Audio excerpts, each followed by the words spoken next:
Berdasarkan Undang-Undang Nomor 4 Tahun 2003, Pasal 1 menyatakan, Mahkamah Konstitusi adalah salah satu lembaga negara yang menjalankan kekuasaan kehakiman yang merdeka untuk penyelenggaraan peradilan untuk penegakan hukum dan keadilan. Mahkamah Konstitusi yaitu lembaga tinggi suatu negara pada sistem ketatanegaraan Indonesia yang memegang kekuasaan kehakiman bersama dengan Mahkamah Agung.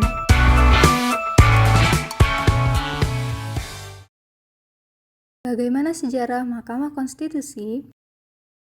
Diawali dengan diadopsinya ide MK, Constitutional Court, dalam amandemen konstitusi yang dilakukan oleh Majelis Pemusyawaratan Rakyat atau MPR pada tahun 2001. MPR nanti memang akan membentuk konstitusi yang betul-betul andal, yang betul-betul dapat memberikan penyelarasan, penyempurnaan, perbaikan bagi DPR dan pemerintah kemudian membuat rancangan undang-undang mengenai Mahkamah Konstitusi.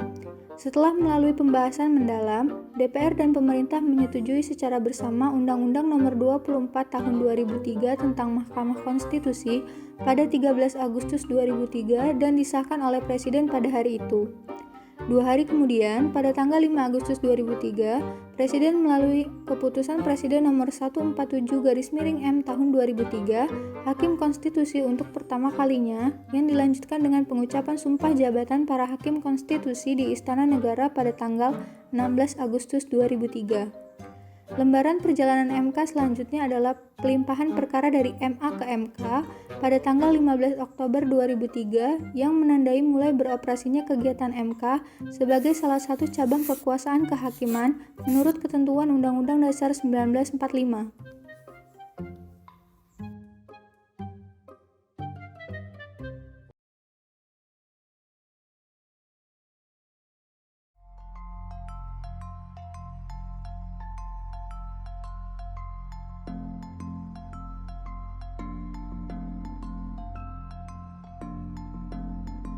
Tugas dari Mahkamah Konstitusi antara lain 1. Melakukan pengujian undang-undang terhadap Undang-Undang Dasar 1945. 2.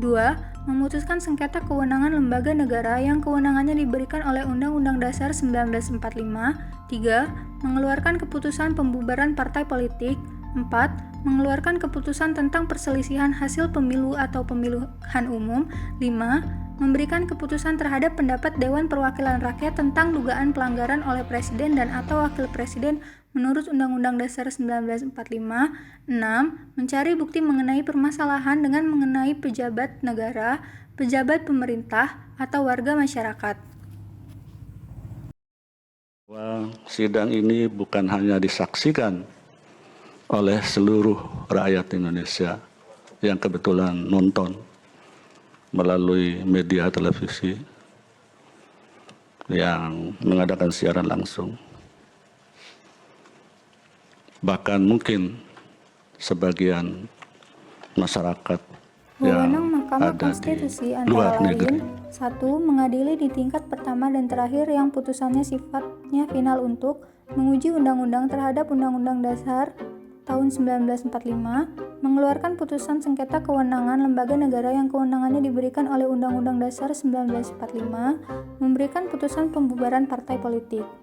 Yang kedua, mengeluarkan putusan perselisihan mengenai hasil pemilu. Ketiga, memberikan putusan terhadap pendapat DPR bahwa Presiden dan atau Wakil Presiden diduga sudah melakukan pelanggaran hukum dalam bentuk pengkhianatan kepada negara, korupsi, penyuapan, tindak pidana berat lainnya, atau perbuatan yang tercela dan atau tidak lagi terpenuhinya syarat bagi Presiden dan atau Wakil Presiden sebagaimana dimaksud pada Undang-Undang Dasar tahun 1945. Yang keempat, memanggil pejabat pemerintah, dan warga masyarakat untuk memberikan keterangan.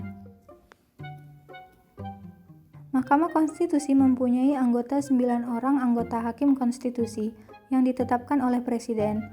Terdapat ketua yang merangkap sebagai anggota, wakil ketua yang merangkap sebagai anggota, sekretariat jenderal, anggota Hakim Konstitusi, dan kepanitraan. Ketua dan wakil ketua dipilih dari dan oleh Hakim Konstitusi untuk masa jabatan selama 3 tahun. Ketua dan wakil ketua Mahkamah Konstitusi berkoordinasi dengan Hakim Konstitusi. Kemudian, jabatan di bawah ketua dan wakil ketua adalah sekretariat jenderal. Pada sekretariat jenderal ini ada beberapa biro yang melakukan koordinasi dengan panitra, atau Panitra Muda 1 dan Panitra Muda 2. Di bawah ini adalah biro-biro yang ada dalam Mahkamah Konstitusi. Yang pertama, Biro Perencanaan dan Pengawasan. Yang kedua, Biro Keuangan dan Kepegawaian. Yang ketiga, Biro Hubungan Masyarakat dan Protokol. Yang keempat, Biro Umum Pusat Penelitian dan Pengkajian Perkara Pengelolaan Teknologi Informasi dan Komunikasi. Dan yang terakhir, Pusat Pendidikan Pancasila dan Konstitusi.